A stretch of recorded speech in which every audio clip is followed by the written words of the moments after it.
Bonjour à tous, bienvenue à notre webinaire de ce jour sur le retour d'expérience donc de HEC sur le déploiement d'applications mobiles avec Campus-M.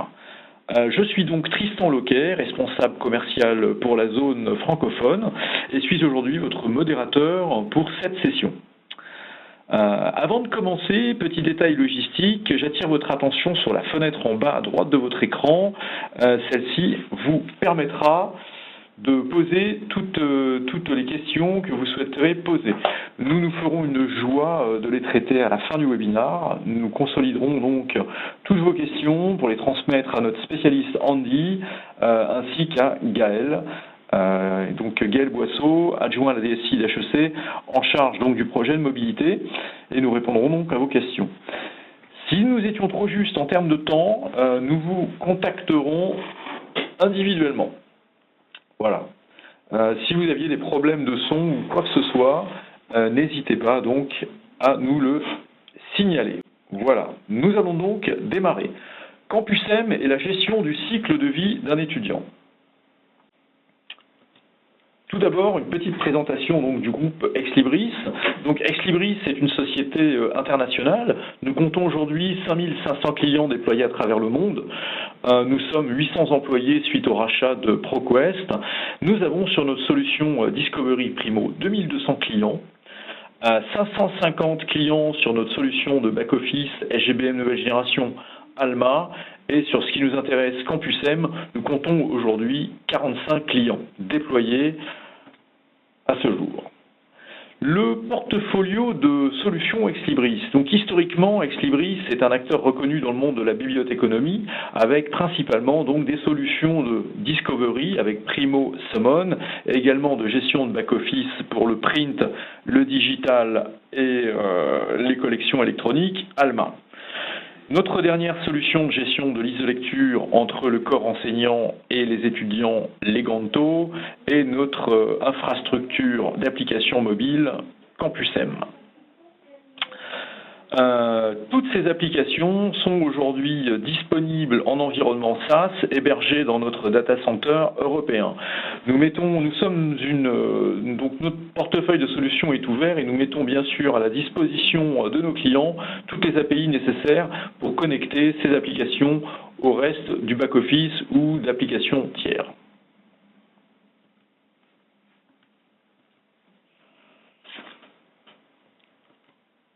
Alors, Campus-M et le cycle de vie de l'étudiant. Donc nous allons voir comment Campus-M supporte les différentes phases de cycle de vie d'un étudiant, de son inscription jusqu'à son appartenance au réseau d'anciens. Donc il y a 3 étapes clés. Tout d'abord le futur étudiant, son inscription, la vie de l'étudiant sur le campus et la gestion de sa vie après le campus en tant qu'ancien élève. Donc tout d'abord sur la première phase qui est donc la phase entre guillemets de recrutement, depuis le premier jour, nous sommes capables par exemple de fournir des kits de bienvenue.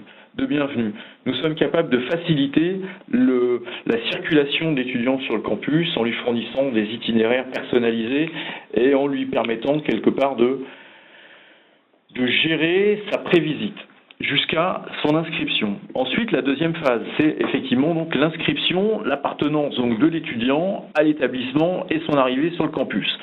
Donc il est important de l'accompagner avant l'arrivée, de lui fournir également un kit de bienvenue et d'être capable de le guider.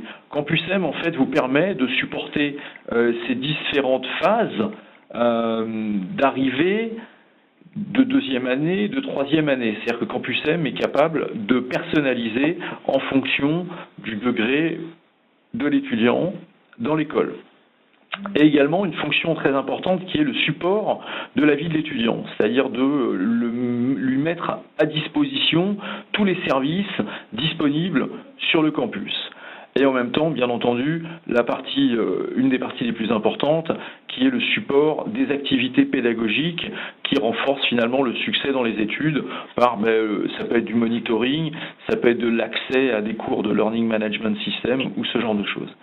Et la troisième phase, qui est bien entendu toute la partie suivi de l'étudiant, une fois qu'il est sorti du campus, dans sa vie, dans l'entreprise, etc. Ce qui fera finalement le futur de l'école, c'est aussi ses étudiants dans les entreprises, les réseaux d'anciens qui se constituent dans les entreprises.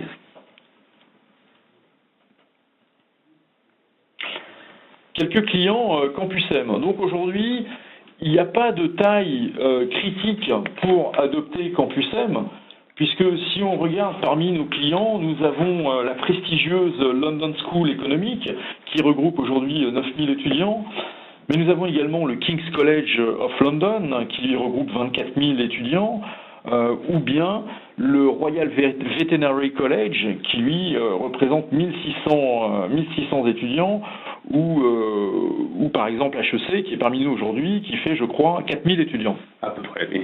À peu près. Non moins prestigieuse que la LSI. Oui, mais qui a Campus M quand même. Oui. Donc, quelques exemples de mise en... Quelques exemples de mise en application de Campus M. On a par exemple l'Université de Leeds, 34 000 étudiants. Qu'est-ce que nous avons fait à l'Université de Leeds? Nous avons permis finalement d'améliorer la participation des étudiants en mettant en place un système de suivi de présence et en mettant également le système de vote interactif dans la classe et le portail donc de la vie étudiante pour tout ce qui est portail étudiant, pour tout ce qui est support de la vie estudiantine. Un autre exemple qui est l'université de Hull, 16 400 étudiants. Donc pour l'université de Hull, nous avons mis en place donc tout le processus d'inscription, depuis donc l'itinéraire personnalisé, les calendriers, les cartes du campus, et également la mise en place donc de l'application de support de la vie des étudiants avec le campus numérique, les notifications en temps réel et personnalisées. Un des derniers établissements donc, qui rejoint la communauté Campus M, c'est l'université donc de Koç en Turquie. Donc c'est une université de taille moyenne avec donc 6000 étudiants, c'est une université privée. Eux donc sur le support de la vie d'étudiants, ils ont choisi de mettre à disposition toute la partie menu de la cafétéria, les événements sociaux, les cartes du campus, l'horaire et l'intégration avec les transports publics, et également donc de fournir les détails de chaque contact sur les points d'intérêt détectés sur le campus. Sur la partie enseignement, ils ont choisi également de mettre en œuvre toute la partie crédit des impressions, savoir combien est-ce qu'il reste, d'impressions pour l'accès aux copieurs et autres ressources, l'intégration avec la bibliothèque et la géolocalisation des salles. Et un autre projet donc très complet qui est celui de l'université de Lancaster, dans laquelle nous avons mis en place le support donc de la vie estudiantine avec tout un système de partage de recettes communautaires, suivi de la forme physique pour les étudiants, la disponibilité du pressing et également une sorte de rapport disciplinaire sur les fautes commises. Également donc l'intégration de l'application pour l'étudiant avec un jour dans la vie de l'étudiant, un tour virtuel d'adaptation, tour du campus, et également le support pédagogique avec l'intégration de la bibliothèque, la gestion des emplois du temps, l'intégration virtuelle pour l'apprentissage et le système de suivi de présence. Voilà. Donc c'est une vue un petit peu partielle de quelques applications Campus M que nous avons déployé donc chez nos clients. Ici, vous trouverez quelques interfaces. À chaque université, son design. Campus M est une application SaaS, donc avec un framework disponible pour tous, mais ce framework offre quand même de multiples possibilités donc de personnalisation, respectant ainsi donc l'identité de l'établissement. Voilà. Je vais maintenant laisser donc la parole à Gaël Boisseau, donc DSI adjoint d'HEC, en charge du projet Campus M. Gaël, à vous la parole. Bonjour. Alors je vais faire une présentation en 3 temps. Je vais d'abord faire un petit cadrage de notre projet pour vous expliquer ce qu'il fait, ce qu'il fera et ce qu'il ne fait pas. Ensuite, il y aura une partie de démonstration puisque je crois que ce que l'on voit et que l'important c'est quand même que vous puissiez voir notre application et aussi voir un petit peu le back-office. Alors je vais pas rentrer dans le détail, je suis pas moi un ingénieur avant-vente chez Exlibris, mais je vais vous montrer comment nous, globalement, on l'utilise et puis ce qui est la vie quotidienne des gens qui gèrent cette application chez nous. Et puis je ferai un bilan de la diffusion de l'application et une dernière phase qui ouvrira aussi peut-être la discussion avec vous sur les raisons du choix de mCampus, de Campus M, pardon, et les arguments qui ont amené au choix de cette solution en SaaS, puisque c'est la deuxième application smartphone en fait que l'on a. On avait fait une première version qui était un développement à la main fait par une web agency, et au bout de 2 ans, on a tiré les conséquences de notre premier essai, et puis on est parti sur le choix d'une solution un peu plus packagée, comme celle que l'on a aujourd'hui. Alors, présentation de l'application. Rapidement, c'est un service qui est dédié en priorité à nos étudiants. C'est-à-dire qu'on ne voulait pas faire une appli smartphone gadget, une appli qui soit une appli de communication exclusivement, où n'importe qui aurait pu venir télécharger son appli HEC et puis trouver finalement juste quelques informations, les news et un tour virtuel du campus. On voulait avant tout faire une application qui soit à valeur ajoutée pour les étudiants et qui offre un véritable service. On pense que c'est ça qu'attendent aujourd'hui nos utilisateurs, nos étudiants. Une appli, c'est quand même très intrusif, c'est quelque chose qu'on va télécharger et installer sur son smartphone, donc on s'attend à y trouver quelque chose qui soit réellement utile et pas juste une plaquette de présentation de l'école. Comme ça a été un petit peu la tendance sur les premières applis, c'est vrai qu'on a tous fait ça, on a tous fait une première appli smartphone de notre école, où globalement c'était un petit peu d'événementiel, un petit peu de communication, et puis finalement pas beaucoup de services derrière. Donc pour se loguer, il faut un compte HEC. C'est-à-dire que la première intégration qu'on a faite, c'est avec notre annuaire, qui est un Active Directory pour ceux qui connaissent les sujets techniques. Donc globalement, l'étudiant la télécharge sur l'Android Market ou sur l'Apple Store, et puis la première chose qu'on va lui demander, c'est de nous fournir un compte. On a un accès guest qu'on utilise et qu'on commence à utiliser maintenant et qu'on va utiliser de plus en plus pour de l'événementiel. Là, on l'utilise, je vais pouvoir vous le montrer tout de suite. On l'utilise dans le cadre du concours, de la phase d'admission. On a beaucoup d'étudiants qui vont arriver, j'imagine que ça parle à beaucoup de gens dans l'auditoire. On est dans la phase des concours de première année. On a beaucoup d'étudiants qui, dans une semaine, vont débarquer sur notre campus pour rester entre 3 jours et une semaine pour passer des oraux. C'est des gens qui connaissent pas le campus, c'est des jeunes, c'est des gens qui sont dans une phase très stressante de leur vie. 1 sur 2 ne sera pas retenu à l'oral, donc on a besoin, mais en même temps, nous, on veut quand même leur donner la meilleure image d'HEC pour faire en sorte que s'ils étaient retenus, ils aient réellement envie de venir chez nous. Et on pense que leur fournir une application smartphone de qualité fait partie du package, fait partie de l'expérience qu'ils vont avoir du premier contact de leur expérience de vie sur le campus. Du coup, on a fait une application smartphone en collaboration avec le BDE. C'est le BDE qui est venu nous voir pour nous dire, écoutez, on voudrait utiliser votre appli pour faire quelque chose qui permette aux étudiants candidats de se sentir un peu mieux sur le campus, ne serait-ce qu'à d'avoir des plans, des cartes, mais aussi le planning de toute l'événementiel autour des admissions, puisque le soir, ils ont des repas, ils ont des possibilités de se divertir un petit peu ou de faire du sport. Voilà. Alors on n'utilise pas, au grand désespoir de mes amis de Campus M qui essaient de me vendre cette option, on n'utilise pas le système de ciblage des populations. C'est possible avec la solution Campus M. On ne le fait pas tout simplement parce qu'aujourd'hui on a une population qui est assez petite à HEC, on est sur 3-4 000 étudiants, et globalement on offre le même service à tout le monde.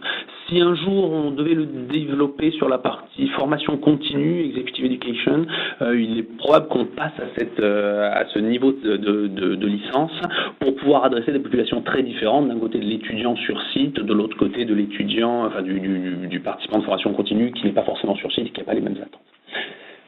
Alors, je vais tendance à parler beaucoup, on me fait signe. Non, je n'ai pas tout à fait fini ce slide. Voilà. Alors, les fonctionnalités déployées, vous allez les voir lors de la démo tout de suite. Il y a les fonctionnalités standards fournies nativement par le framework Campus M, la possibilité qu'une partie présentation du campus, une partie carte dynamique, une partie gestion des actualités, gestion des intégrations de flux RSS, des choses comme ça. Bon, ça, c'est les fonctionnalités natives. Ensuite, il y a l'intégration avec le SI Scolarité, qui est quand même la partie, le cœur de notre système. Donc, on affiche pour chaque étudiant son planning, ses salles de cours, ses notes et c'est la liste des cours auxquels il est inscrit.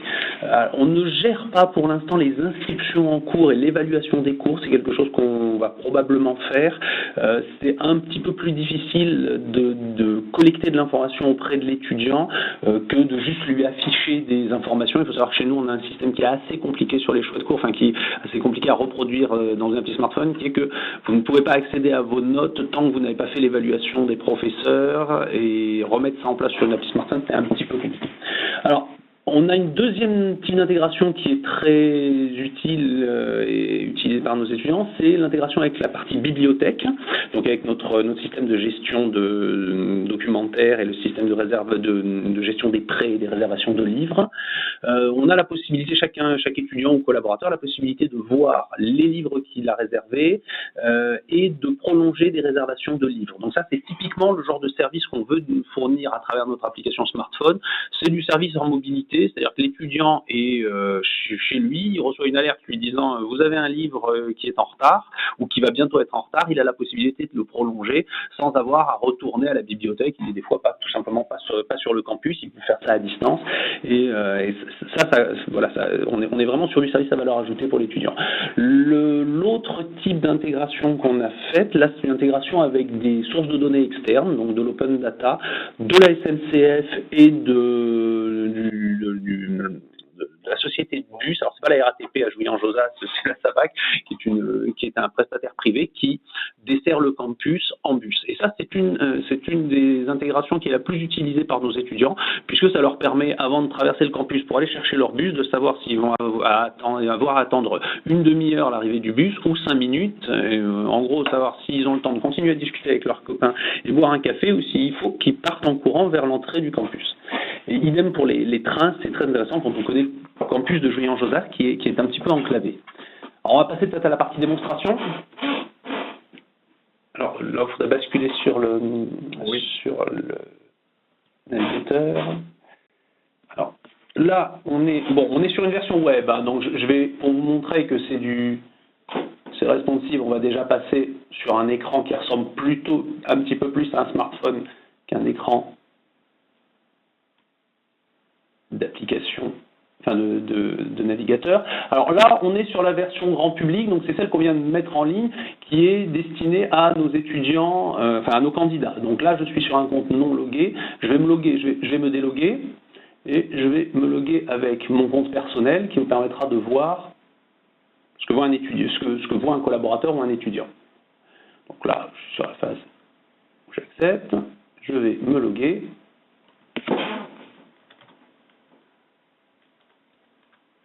Alors, comme je me logue avec mon compte personnel, évidemment que moi, je n'ai pas de planning de cours et je n'ai pas de notes.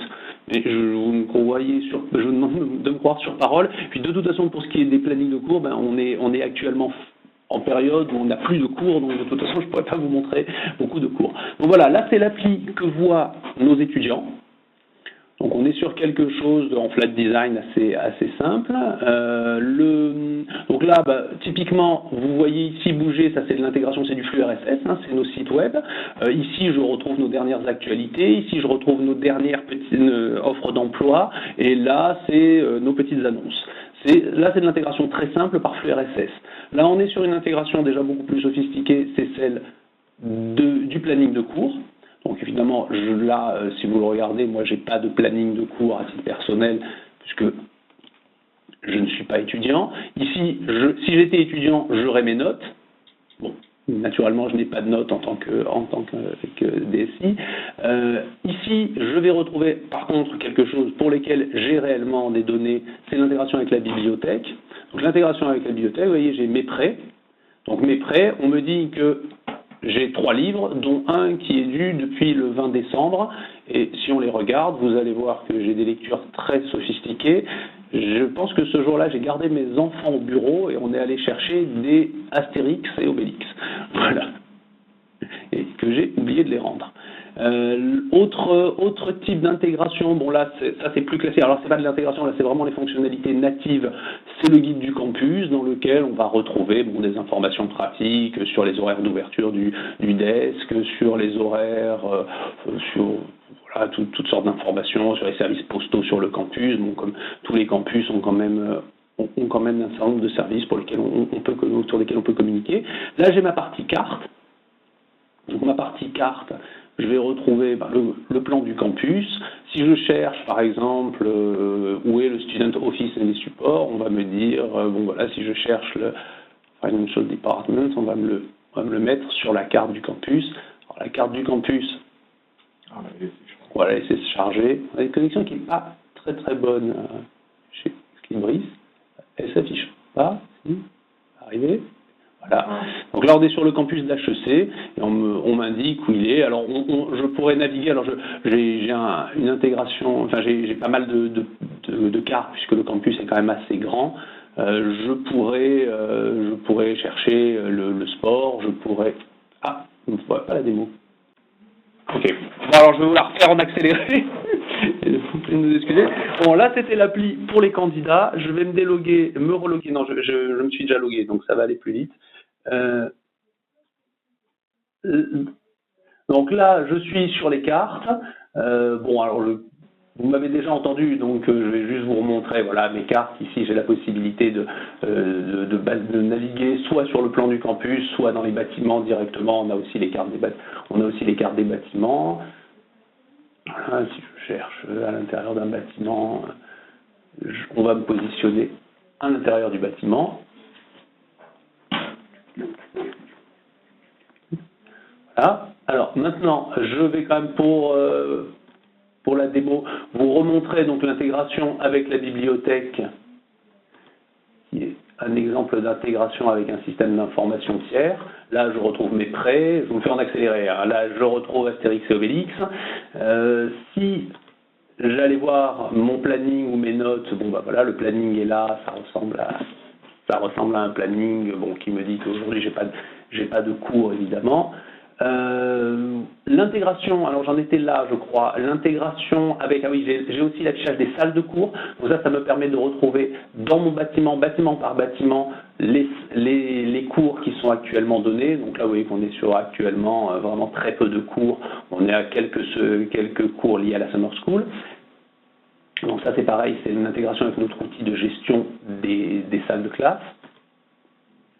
Et puis, j'ai mon intégration avec j'ai mon intégration avec les systèmes de données externes, l'open data de la SNCF et de notre système de bus. Donc là, je vois, et c'est de la mise à jour en temps réel, que il y a un bus à la gare de Jouy-en-Josas à 13h43, donc là j'ai largement le temps d'attendre. Il y en a un autre qui part du bâtiment Z en direction du Christ de Saclay à 15h49, à 16h34. Donc là on voit, les étudiants savent qu'ils ont le temps de manger avant d'essayer de prendre un bus. Idem avec les trains. Là, j'ai les trains au départ et à l'arrivée de la gare de Jouy-en-Josas. Ça, c'est de l'information qui nous est fournie directement par la SNCF. On a redéveloppé ce qui permet de visualiser tout ça. Voilà. Maintenant, ce que je peux vous montrer, c'est la partie back-office, comment je gère ça. Donc, comment je le gère, c'est très simple. J'ai un outil. Là, je suis logué avec mon compte d'administration qui me permet de gérer en direct mon application. Alors, j'espère. Vous voyez, j'ai ici derrière, j'ai un système, donc je suis dans le SaaS, mais j'ai énormément de possibilités de développement, d'adaptation. Là, j'ai un environnement qui me permet de prévisualiser ce que voient mes étudiants. Je peux en permanence le tester sur n'importe quel type de terminaux mobile. Si je veux voir ce que ça donne sur un iPhone 5, on sait que c'est un vrai problème hein, sur les applis smartphones de savoir ce que voient nos utilisateurs. J'ai la possibilité de le voir, alors c'est des choses toutes bêtes, mais voilà, le tester sur un Nexus 10, voir ce que ça rend sur un Nexus 10, voir ce que ça rend si je le regarde en vertical ou si je le regarde en horizontal. C'est quelque chose qui est très utile pour nos développeurs, notamment pour celui qui fait l'intégrateur HTML, qui fait le templating, parce que c'est pas forcément évident. Et là, ça c'est pour notre appli, c'est pour nos admissibles. Ça donne assez bien rendu sur une tablette en horizontal. C'est pas forcément évident de visualiser ce genre de choses. Voilà. Et puis derrière, alors je vais pas le faire parce que je suis sur l'appli de production, mais si je voulais rajouter une tuile, si je voulais rajouter une fonctionnalité, c'est directement ici que je le fais. Et puis derrière, j'ai la possibilité, alors là, forcément, c'est un peu moins sexy, j'ai la possibilité de venir paramétrer intégralement mon application. Alors là, je laisse les gens de Exlibris vous faire la présentation détaillée de l'outil quand ils viendront vous voir, mais ici, je peux rajouter du contenu. Vous voyez, si j'ai envie de rajouter du contenu dans mon appli, je veux rajouter une page, je veux rajouter une zone de description, je vais le gérer ici. C'est un CMS web, hein, c'est l'équivalent d'un CMS, donc c'est quelque chose qui est très facile à mettre entre les mains d'un utilisateur. J'ai un kit de développement. Là, on pourra en reparler. Ici, j'ai ma gestion des droits et ici, j'ai mon outil de statistique. Donc, mon outil de statistique me montre qu'aujourd'hui, globalement, l'application est très très diffusée. Alors, on va en reparler dans la partie bilan, mais quasiment tous nos étudiants l'utilisent et l'utilisent plus que quotidiennement. Alors, ça met un petit peu de temps à se produire. Voilà. Et vous voyez qu'on est vraiment sur une appli dans un contexte universitaire. Là, c'est le jour de la mise en ligne. Vous voyez, la progression est fulgurante. On arrive très vite à notre pic d'utilisateurs. Et puis après, je retrouve toutes mes vacances. Donc là, j'ai les vacances de novembre, décembre, Noël, le ski. Les étudiants partent beaucoup au ski, visiblement, Pâques. Et puis là, on est sur la fin de l'année. Donc on voit qu'on est vraiment sur une application qui est très utilisée par du public interne. Voilà, alors je repars sur ma démonstration. Parce que là, il faut peut-être... c'est bon comme ça, on continue. Il va y aller sur la démo, ça. Donc je rebascule, donc sur la démo, là c'est fini, je repasse sur le bilan. Alors donc nous retournons sur notre partie Bon, nous sommes revenus, nous avions un tout petit souci, nous avons perdu l'écran Webex, mais nous venons donc de le retrouver. Donc je laisse à nouveau la parole à Gaël qui va nous expliquer un petit peu donc le bilan de HEC sur le déploiement de Campus M, un an après l'utilisation. Allez-y. Alors c'est les joies du direct. Bon, alors le bilan après utilisation, donc j'espère que vous avez tous pu voir quand même la présentation, la démo. Le bilan après un an d'utilisation, alors c'est un bilan qui avait été fait il y a 3 mois, donc les chiffres ont un peu augmenté depuis. On a 2951 comptes pour 3000 étudiants, donc voilà, c'est un taux de pénétration de quasiment 100%. On a une répartition par population qui est quand même très française, enfin très représentative de notre public, qui est quand même CSP++, on va dire, et du fait qu'on est en France. C'est-à-dire qu'on a une surreprésentation de Apple par rapport à Android. Au niveau du nombre d'utilisateurs, on est à plus de 8500 utilisateurs, ce qui veut dire que chacun de nos étudiants a plus d'un device. Ça veut dire qu'ils ont du bon matériel. Au niveau session, et ça c'est quand même très important, sur la même période, on est à 500 000 sessions sur l'appli pour 350 000 sur l'intranet. Et ça, en termes de changement des usages, c'est quand même très révélateur. C'est-à-dire qu'aujourd'hui, on investit encore, nous, HEC, beaucoup de temps sur notre intranet, et j'imagine que beaucoup de gens dans les différentes écoles sont encore dans cette situation, et en fait, on se rend compte que nos étudiants, l'intranet, ils savent à peine ce que c'est, alors qu'ils sont toute la journée sur l'appli. Au niveau audience, là, c'est un peu des résultats que je partage avec vous, parce que ça, c'est quand même révélateur de ce qu'on pense être les centres d'intérêt de nos étudiants et ce sur quoi il faut investir, c'est clairement les informations personnelles. C'est-à-dire tout ce qui va permettre à l'étudiant d'accéder à son planning, à ses notes, à quelque chose qui est vraiment personnel et qui lui rend un service, c'est plébiscité. On est 50% de l'audience part sur les plannings. C'est très logique, hein, c'est-à-dire qu'on est dans un usage en mobilité. L'étudiant, il est dans le bus où il se lève, il regarde son planning pour savoir où il doit aller en salle de cours. Ça, c'est vraiment l'usage, la killer application, on va dire. Ces notes, c'est pareil, quelles notes j'ai eues. Après, on a d'autres intérêts pour des services comme les bus, comme les salles de cours, comme le plan. On est sur des pourcentages beaucoup plus faibles parce qu'évidemment, vous avez moins d'étudiants qui prennent le bus que d'étudiants qui vont en cours puisqu'on a un campus, donc ils vivent physiquement sur le campus. Ils prennent pas tous le bus tous les jours. En revanche, ce qu'on constate, c'est que tout ce qui est communication institutionnelle, les feeds RSS, d'actu du groupe HEC ou des choses comme ça, ne passionne absolument pas nos étudiants. On est très déçus. C'est très décevant pour la communication, la direction de la communication à la com interne, mais objectivement, c'est pas ça que viennent chercher les étudiants. Alors, ça veut pas forcément dire qu'ils se désintéressent de la vie d'HEC, mais sur leur appli smartphone, ils viennent pas regarder au quotidien l'actualité de leur campus. Et ça, c'est parfaitement compréhensible. Au niveau satisfaction, alors c'est bien parce que l'avantage, c'est que l'on peut rien cacher à personne puisque les applis sont notées sur les stores et on est sur iTunes U sur un 4+. Je suis pas allé regarder sur Android Market, j'avoue, mais je crois que c'est, enfin, je suis pas allé depuis longtemps. Vous pouvez y aller à vérifier. Sur l'App Store, on est à 4+, donc ça veut dire que c'est une appli qui est bien notée par les étudiants. Et alors un autre indicateur, on en a deux, il y en a un qui est très quantitatif et un autre qui est plus qualitatif. Au niveau quantitatif, c'est le nombre de tickets. 4 sur 4 sur Android. Merci pour ceux qui sont allés vérifier, j'espère que c'est sur 5. Alors, je vois une question, pas du tout de Windows Mobile, non. Non, déjà, je suis pas sûr que Campus M soit compatible Windows Phone. Là, je vais laisser Campus M répondre. Au niveau de notre population, nous n'avons pas d'utilisateurs de Windows Mobile. Ouais, et même aujourd'hui, par exemple, le gouvernement français vient de mettre en place une application de signalement de crise et elle est disponible sur Android et sur Apple, mais pas sur Microsoft. En fait, il y a assez peu d'applications mobiles disponibles sur Microsoft. Je laisserai Andy commenter un peu plus largement, mais on a une technologie en fait pour mettre disponible du contenu Windows, mais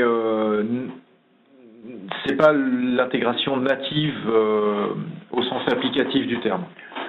Ah oui, donc je reviens sur les indicateurs de satisfaction. Alors c'est assez important, je pense aussi pour une DSI, c'est le nombre d'incidents. C'est-à-dire qu'on a un helpdesk qui monitore et qui suit tous les incidents et les demandes de support.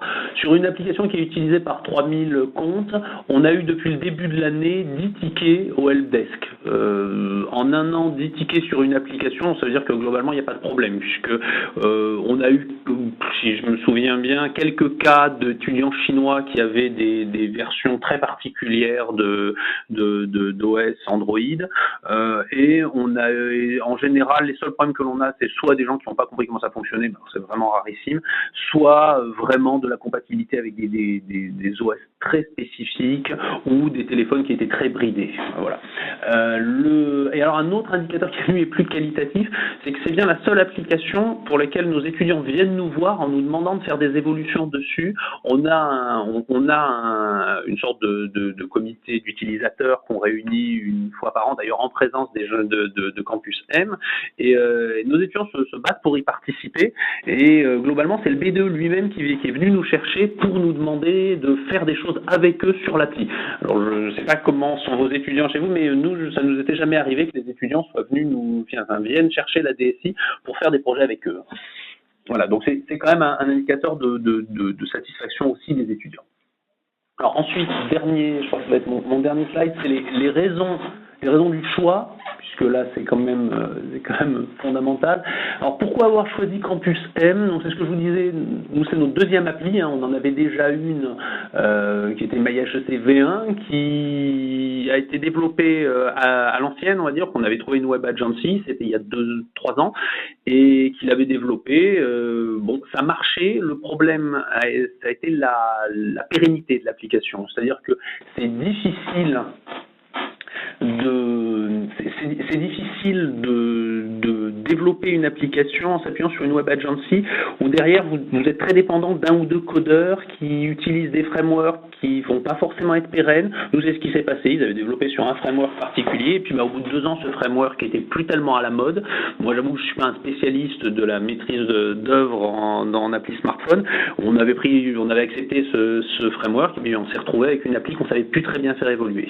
Après, il y a un deuxième sujet qui est que quand c'est une appli que vous développez intégralement à la main, à chaque fois que vous faites une modification dedans, quand vous voulez rajouter une nouvelle intégration, mais surtout même du contenu, même rajouter des pages, vous risquez de vous retrouver dans des situations où il faut à chaque fois resoumettre l'application.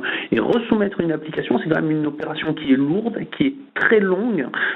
Chez Apple particulièrement, la moindre erreur, mais des fois une erreur insignifiante, c'est-à-dire un lien hypertexte cassé ou quelque chose comme ça, va vous valoir un rejet de l'application, et le temps de review chez Apple est quand même autour de 2-3 semaines minimum. Donc sur des événements, sur de l'événementiel, sur là, par exemple, sur la gestion des admissibles, c'est un peu difficile de se dire qu'on est dépendant d'un tiers qui s'engage absolument à rien en termes de délai, en termes de réactivité et qui est susceptible de vous dire oui ou non pour votre appli. Donc ça, c'est quand même la grosse force d'une appli comme Campus M, c'est que une fois qu'elle est déjà, c'est Campus M qui se charge de gérer la relation avec Apple et avec Google. Enfin, chez Google, le problème est moins important, mais qui se charge des relations avec Apple. Et une fois que l'appli est soumise, les évolutions qui sont dans l'appli ne nécessitent pas une resoumission de l'appli. Donc ça, c'est quand même, ça permet d'avoir quelque chose de très évolutif. Et puis surtout, ça nous débarrasse de cette charge qui était la charge du déploiement, qui est quand même en soi-même une charge assez lourde. Donc on cherchait un acteur stable et reconnu. Il y a pas mal de petits acteurs dans le monde de l'appli smartphone. Il n'y a pas encore pour les écoles. C'est vrai que quand on a vu quand la solution Campus M, à l'époque, n'était pas encore propriété de Exlibris, ça nous a quand même semblé, au vu de leurs clients, quelque chose d'assez sécurisant. Alors c'est vrai que nous on est très focalisé sur la concurrence anglo-saxonne de par notre activité, et le fait que le Campus M soit déjà fournisseur de King's College ou de la London School of Economy, forcément ça a été un point assez positif, et c'est sûr que c'est un benchmark qui a joué. Maîtrise de l'intégration applicative, ça, alors bon, je veux pas non plus donner l'impression de lancer trop de fleurs à Campus M, mais c'est vrai que leur métier d'origine n'était pas l'appli smartphone. C'était avant tout des intégrateurs de systèmes d'information, et ils maîtrisent assez bien on va dire le middleware et l'intégration entre différentes applications. Or, si vous regardez la démonstration que je vous ai faite, globalement, l'appli ne fait que afficher du contenu qui se trouve ailleurs. Et donc, c'est globalement, il faut quand même assez bien maîtriser les problématiques d'intégration avec des Active Directory, avec des systèmes d'informatique de gestion, des systèmes de gestion de bibliothèques. C'est pas si simple que ça. Ça se passe à travers de la vue SQL, ça se passe à travers du XML, et globalement, c'est un sujet que les ingénieurs de Campus M maîtrisaient bien, et c'est ce qui nous a aussi amené à travailler avec eux, plus que de partir sur un aspect, on sait développer des belles interfaces, une belle appli standalone, c'était pas vraiment ce qu'on cherchait. Et puis il y a un dernier argument qui est que Campus M propose un kit de développement intégré qui s'appelle AEK. Alors là, pareil, je laisse Campus M le présenter plus dans le détail, mais globalement c'est un petit langage de script qui nous permet de développer nos propres fonctionnalités. Par exemple, tout ce qui est intégration avec la SNCF ou avec notre système de bus, c'est nous qui l'avons développé. Ça marche très bien, et c'est simple, et il suffit d'avoir des développeurs qui globalement connaissent le JavaScript, un peu de CSS et un petit peu de PHP, et ils s'en sortent très bien. Les points d'attention, alors ça c'est un détail qui a quand même son importance dans notre milieu francophone, c'est que pour l'instant Campus M est situé en Angleterre avec des prestataires anglais. Alors je pense que ça va changer avec le rachat de Exlibris par Exlibris, mais il vaut mieux savoir parler anglais pour travailler avec nos amis de Campus M. Surtout que c'est du vrai anglais, hein, c'est pas du globish. Voilà, bon, ça m'a permis de bien progresser, de faire progresser mon anglais, on va dire. Il n'y a rien de mieux que des réunions téléphoniques une fois par semaine, mais c'est vrai que c'est un point d'attention. C'est un point d'attention. Bonjour Andrew, je ne sais pas si vous le voyez.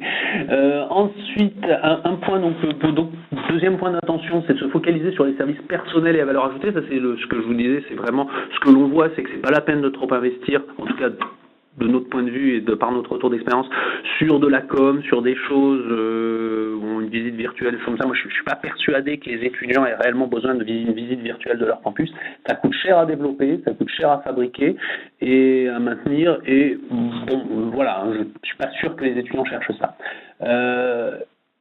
Alors, un point d'attention qui en fait n'en est pas un, c'est que Campus M nous avait un peu alerté sur la diffusion, sur le fait qu'il fallait communiquer énormément autour de l'appli. Je vous assure que nous, on n'a pas eu à communiquer, c'est-à-dire qu'en gros, une semaine après la mise en ligne de l'appli, tous les étudiants l'avaient, alors qu'en fait, on n'avait même pas encore communiqué dessus. Donc, globalement, je ne crois pas qu'aujourd'hui, il soit nécessaire d'aller évangéliser les jeunes générations sur le fait qu'il existe des applis smartphones et que c'est assez utile. Voilà. Alors maintenant la suite.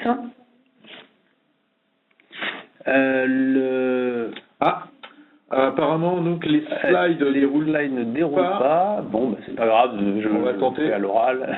Hop. Bon, on est arrivé à la fin de toute façon. Voilà. Voilà. Et donc la prochaine étape, bon, bah, c'est l'utilisation événementielle. Bah, là, c'est ce qu'on vient de faire pour les concours. La prochaine étape, c'est pour nos JPO, nos journées portes ouvertes, puisque c'est pareil, il y a des problématiques d'orientation sur le campus. Et puis, on va travailler sur. Alors, on a un certain nombre d'évolutions. Une évolution sur une amélioration de la localisation sur le campus, permettre à l'étudiant de trouver immédiatement sa salle. En gros, c'est l'étudiant qui est en retard, qui cherche sa salle, il appuie sur un bouton et on lui dit c'est là que tu es en cours actuellement, ou que tu vas bientôt avoir cours. Et il y a un deuxième enregistrement fonctionnel qu'on voudrait faire, c'est une meilleure intégration avec la bibliothèque qui permette de réserver un livre, puisque la bibliothèque va changer, on va avoir beaucoup moins de livres en libre service, on va avoir beaucoup finalement ça va être un espèce d'espace de co-travail où il sera possible de faire monter des livres qui seront mis majoritairement maintenant dans les réserves. Et du coup, il y a un intérêt à permettre aux étudiants de pré-réserver leurs livres. Comme ça, quand ils arrivent dans la salle de travail, le livre est déjà là. Et ça, c'est quelque chose qu'on va essayer de mettre en place avec la bibliothèque. Donc, ça permet à l'étudiant de visualiser si le livre est disponible, de le réserver, d'arriver, de le prendre. Et ça, c'est un usage aussi en mobilité qui nous semble très intéressant. Et puis, bon, plus classiquement, une intégration avec le système d'impression qui va permettre à l'étudiant de savoir s'il lui reste des crédits sur sa carte d'impression et sur sa carte de cantine. Voilà, je crois que j'ai fait le tour. Excusez-nous pour les conditions techniques de la diffusion. C'est un peu difficile, c'est du live. Hein. Voilà, bon, la démonstration est passée. Donc voici, je vais vous présenter quelques exemples d'interfaces. Ici, c'est ce que donc nous avons développé pour l'université de Mondragón en Espagne. Donc bon, comme le précisait Gaël, c'est une appli SaaS, mais avec un grand degré de personnalisation. Donc pour Mondragón, une application mobile donc disponible en espagnol, en anglais et en basque. Donc ça laisse à présumer que nous serons également capables de franciser tous les contenus pour les clients français. Une autre précision, donc, nous avons également nous avons des spécialistes français, projets et avant-vente, donc capables désormais de travailler sur vos projets Campus M. Encore donc ce que nous avons donc développé pour l'université de Mondragón en Espagne, ce que nous développons actuellement donc pour l'université de Koç en Turquie. Voilà. Donc ce que nous pouvons vous proposer aujourd'hui afin d'anticiper un démarrage sur un projet Campus M, c'est de travailler avec vous sur identifier les étapes du processus donc du cycle de vie d'un étudiant que vous souhaitez supporter, aussi bien sur l'aspect inscription, vie étudiante, interactivité, enseignement, les examens, la relation avec les anciens élèves, les alumni. Nous faisons donc un premier atelier donc d'une demi-journée avec vous pour identifier donc les domaines sur lesquels vous souhaiteriez déployer Campus M et regarder avec vous de manière concrète comment vous pouvez le déployer, pour quel budget et sous combien de temps. Voilà. Et cela sur le format donc d'un workshop d'une demi-journée. Voilà. Je laisse maintenant la part aux questions, donc j'espère que vous avez quelques questions. Nous sommes en tout cas à votre disposition pour les traiter dès à présent. Alors, donc nous avons une première question. Comment comptez-vous intégrer les évaluations et par rapport à quel soft de recueil? I translate for our English specialist, Andy. How will we integrate evaluations, notes, scores, evaluation, and from which software? Yeah, so we can integrate with any software really. If it's got APIs and web services, that's great. If it doesn't, we can integrate at a database level. And some customers have actually built their own evaluation systems within Campus M as well. So we've got 3 or 4 options for how we do that. Je peux compléter pour le cas d'HEC en particulier. Donc nous, notre système de gestion de scolarité, notre système d'information pédagogique, c'est Unit4, ex-Agresso. Aujourd'hui, ce serait assez facile en fait de le faire puisque c'est ce qu'on a fait pour le planning et pour les notes. Il y a une API, il y a une API qui est documentée. Enfin, c'est pas une API, on passe par du web service. Enfin bon, c'est parfaitement faisable. La seule raison pour laquelle on ne l'a pas fait pour l'instant, c'est qu'il y a ce fameux contrôle qui fait que vous ne pouvez accéder à vos notes que quand vous avez évalué que quand vous avez et pareil, il y a la même relation pour le professeur. C'est pour éviter les arrangements entre professeurs et élèves. Et ce contrôle-là, aujourd'hui, chez nous, n'était pas géré dans le système d'information, mais était géré au niveau des écrans. Donc, on ne sait pas le reproduire pour l'instant dans l'appli smartphone. Enfin, on a tout simplement même pas essayé, en fait. C'était pas notre priorité. Voilà. Mais on va le faire.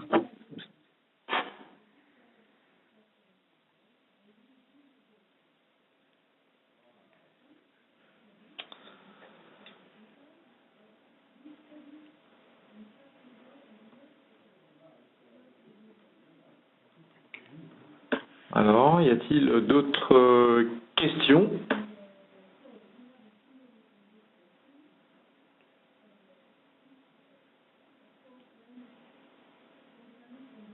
Hi, Tristan. I'm forwarding you questions that I'm getting through the chat box.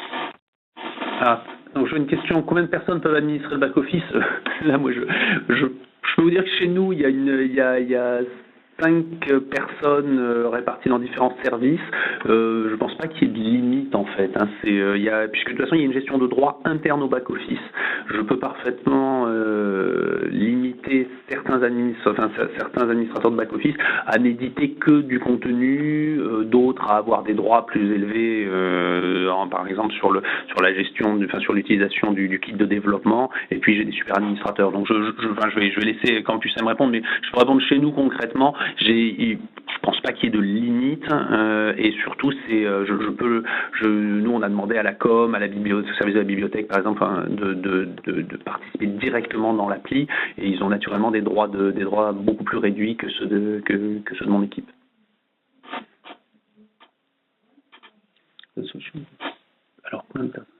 Alors une autre question, qu'apporte cette solution de plus que celle aujourd'hui proposée par les SI Scolarité? Moi, je peux pas répondre puisque mon SI Scolarité ne propose pas de version smartphone. Donc, c'est déjà ça en soi même la réponse. Je connais pas ces solutions-là. Ce que je pense, c'est qu'elle est quand même. Là, l'intérêt, c'est que j'ai un kit de développement. Hein, quand même, je suis pas sûr que les autres systèmes proposent un kit de développement. Mais moi, je peux pas répondre. Oui, c'est bien plus. Campus M se raccorde au SI Scolarité, mais on apporte un moyen d'interaction complet avec tous les services du campus. Le SI Scolarité en étant un des piliers. Oui, nous on a une intégration avec le SI Scolarité, mais pas que. C'est-à-dire qu'il y a aussi une intégration avec le SI de la bibliothèque, il y a aussi une intégration avec des sources de données externes. Alors évidemment que si vous avez l'intégralité de vos services sur un seul et unique système, peut-être qu'il est plus utile de prendre le frontal l'appli de ce système. Mais dès que vous allez commencer à avoir des systèmes composites, et je pense qu'en général c'est le cas, vous avez au moins un système de gestion de la bibliothèque, un système de gestion de la scolarité qui sont indépendants, vous avez besoin d'un système au-dessus qui soit capable d'agréger les deux. Alors, nous avons également une autre question concernant le temps moyen pour le développement d'un projet. Nous, ce qu'on voit, c'est entre 6 et 12 semaines. Peut-être, Gaël, auriez-vous quelques précisions à apporter sur le temps de déploiement pour le projet HEC? Alors, c'est un peu optimiste, hein, quand même, 6 à 12 semaines. C'était un petit peu plus. Bon, alors après, ça dépend aussi. Nous, on a fait en 2 temps, en fait. Hein. Donc, effectivement, la mise à disposition de la partie intégration avec le système d'information, avec le système d'authentification, la mise en place des plans, etc. Ça, effectivement, on a fait ça dans l'été. Donc, oui, on doit être sur 7 à 8 semaines. Ça a été un peu plus long. On a fait une sorte de V2 pour l'intégration l'intégration avec la bibliothèque. Ça a été un petit peu plus long. On a eu tout simplement des difficultés à faire se parler les systèmes entre eux, puisque les comptes sur le système de la bibliothèque étaient différents des comptes de la. Enfin, il y a eu des problématiques de middleware, on va dire, mais globalement, s'il n'y avait pas eu ce problème technique-là, on aurait été sur quelques semaines de travail pour l'intégration avec la bibliothèque. Le coût moyen d'une application, c'est un petit peu délicat de répondre brûle pour point parce que ça dépend de beaucoup de paramètres, ça dépend du nombre d'étudiants et du service déployé. C'est un abonnement annuel. Voilà. Donc ça veut dire que la première année, vous payez le service de mise en production et l'abonnement, et ensuite vous ne payez plus qu'un abonnement. Celui-ci donc dépend du nombre d'étudiants et du niveau de service déployé. Voilà.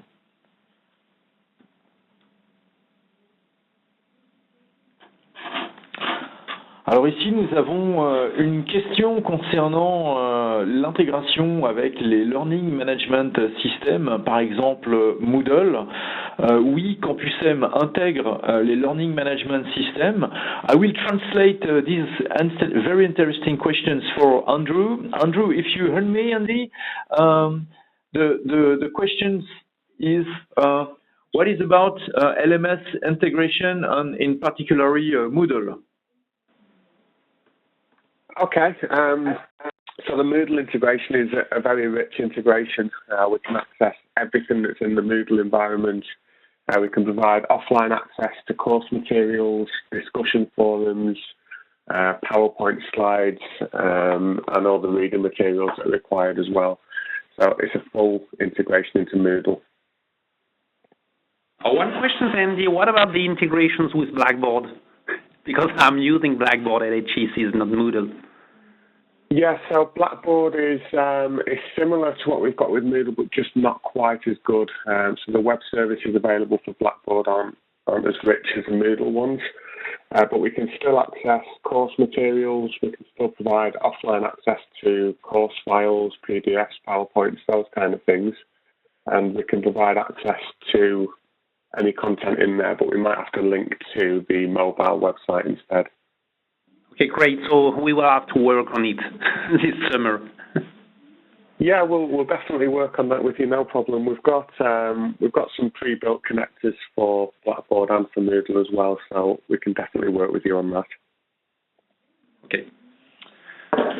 Donc, destination, donc oui, nous intégrons bien les Learning Management Systems et nous permettons donc d'avoir le contenu chargé en local sur le device de l'étudiant et nous intégrons Moodle. Voilà.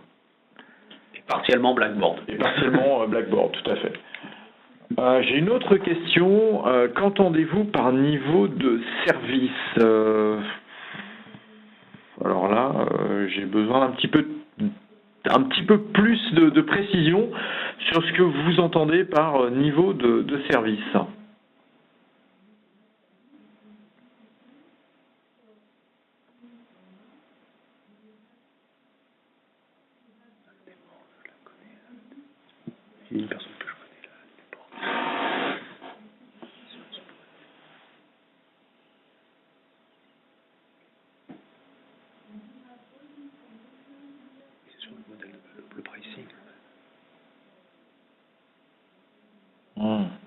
Le niveau de service, je sais que sur le cloud, en règle générale, sur le cloud, c'est un point, je reviendrai pour vous fournir le niveau de service contractuel, mais chez Exlibris, en règle générale, le cloud Exlibris offre un taux de disponibilité de 99,5%. Je peux peut-être compléter ayant eu des discussions commerciales avec CampusM l'année dernière. En fait, il y a une tarification au niveau des licences qui dépend effectivement vous avez deux niveaux de tarification. Il y a une tarification pour un seul et unique, un système sans profiling et un système avec profiling. Il y a le niveau Enterprise et le niveau classique. Le niveau classique, c'est celui que nous avons à HEC. C'est en gros, tout le monde voit la même chose, sauf sur les parties planning, etc., où vous voyez votre contenu personnel. Vous avez un niveau enterprise qui permet de dire que, par exemple, les étudiants du MBA ont un chartage, un look et des fonctionnalités différentes de ceux de la grande école. Chez nous, ça n'a pas beaucoup de sens. Évidemment, dans une université où on enseigne à la fois la physique, les maths et la littérature, il est possible, notamment sur des modèles d'université à l'anglaise où vous avez des collèges très séparés les uns des autres, il est possible, effectivement, si c'est acheté par la DSI centrale de l'université, que ce soit utile. Nous, chez nous, on l'a pas pris. Le modèle tarifaire est différent dans ces cas-là. Je suis ingénieur avant-vente chez Campus M. Alors, on a une autre question donc relative à l'intégration de Blackboard et de Moodle. Andy, I will translate it for you. The question is it possible to integrate the Collaborate solutions from Blackboard? So we haven't integrated the Blackboard Collaborate software before, but what we have done is linked to the Collaborate app. So from within Campus M, you can actually launch other third-party applications. So we can do that for Blackboard Collaborate. Okay, thank you, Andy. No problem. Alors, une autre question. Avez-vous intégré des fonctions d'interaction en temps réel à votre mini QCM? Ben oui, vous l'avez fait, les votes en ligne et les évals. Oui, on le fait. Oui, on le fait. Oui, tout à fait. Alors maintenant, est-ce que c'est du temps réel au sens industriel? Je pense qu'il y a un petit delta de seconde, mais oui, la fonction donc, de vote en ligne de Campus M permet en fait de déployer sans préparation aucune, de pouvoir faire des votes en ligne quasiment instantanément.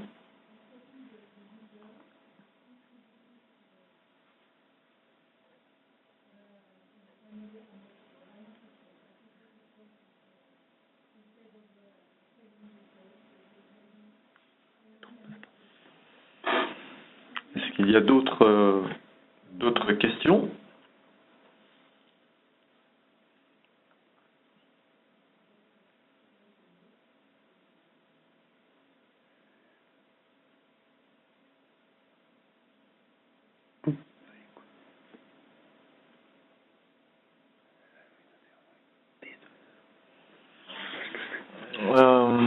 Alors, une autre question. Avez-vous une intégration avec D2L de Brightspace? Andy, we have another question. Says, do we have an integration with D2L from Brightspace? So we don't have a live customer with Desire to Learn at the moment, but the Desire to Learn platform has got really good web services, so that's something we can develop. And also, it's probably worth just noting that even if you've got Moodle or Blackboard or Desire to Learn, we don't charge any more for integrations we've never done before. So that'd be a good one for us to do if we could. I'm not sure to really understand, Andy. Could you just repeat?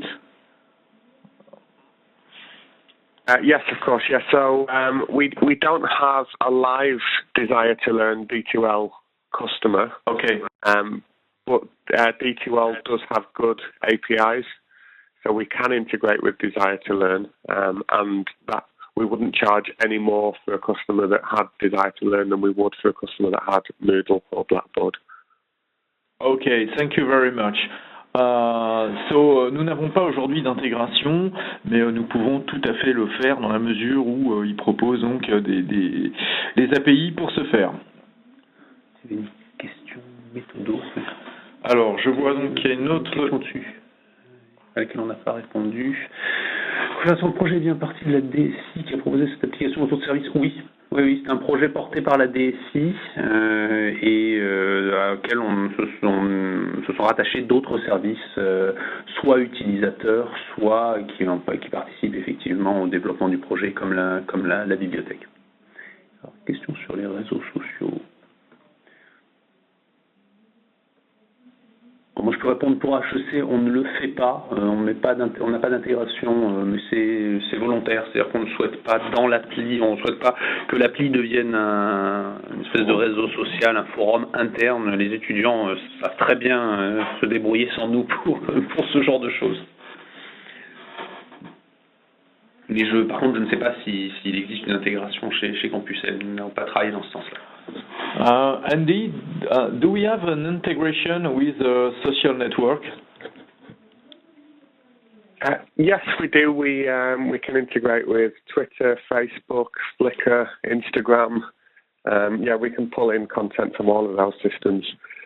We've also got an integration where you can share pages from the app via Twitter and Facebook, so you can actually launch those apps from Campus M. Merci. Donc la réponse est claire, oui, nous avons une intégration avec les réseaux sociaux que vous pouvez tout à fait interagir avec Campus M.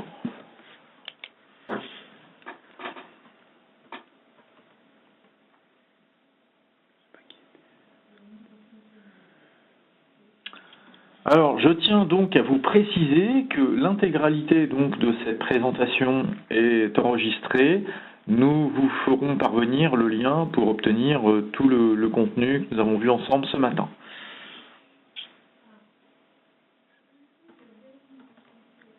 Est-ce qu'il y a d'autres questions ?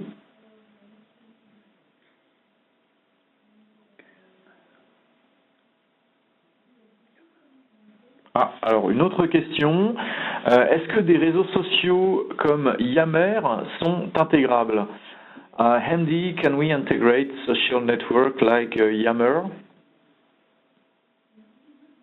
So we haven't integrated with Yammer before, but it's something that we've been exploring, and I think again the APIs for Yammer are there as well. So the answer is no, we haven't, but yes, we can. Ok, donc la réponse est non, nous n'avons pas encore de cas d'intégration aujourd'hui avec Yammer, mais encore une fois, Yammer disposant d'API, oui, c'est quelque chose que nous pouvons tout à fait faire.